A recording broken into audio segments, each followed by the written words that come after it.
جناب صدر حکام صاحبان، مشفق و مربع اساتذہ کرام اور آس پاس سے تشریف فرما مہمان نام اور میرے دینی بھائی اور بہنوں، آج کے اس سالانہ پروگرام میں میرا موضوع ہے سننے روزہ۔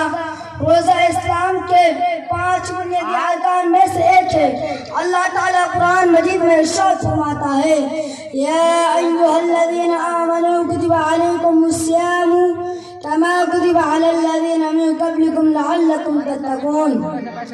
اے ایمان والو، تم پر روزہ رکھنا فرض کیا گیا جس طرح تم سے پہلے لوگوں پر فرض کیا تھا، تاکہ تم تک وہ اختیار کرو۔ روزہ صرف بھوکا پیسہ رہنے کا نام نہیں، بلکہ آنکھ، کان، زبان، دل اور تمام اعضاء کو گناہوں سے روکنے کا نام ہے۔ حضور صلی اللہ علیہ وسلم نے فرمایا، جو شخص جھوٹ اور برے کام نہ چھوڑے تو اللہ اس کا بھوکا پیسہ رہنے کی کوئی ضرورت نہیں۔ بخاری۔ روزہ انسان میں صبر و برداشت، نفس پر قابو، اللہ سے قرب، گناہوں سے نفرت پیدا کرتا ہے۔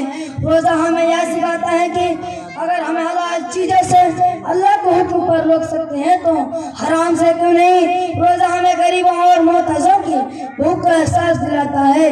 نبی کریم صلی اللہ علیہ وسلم نے فرمایا، جنت میں ایک دروازہ ہے جسے ریان کہتے ہیں، اس میں صرف روزہ دار داخل ہوں گے۔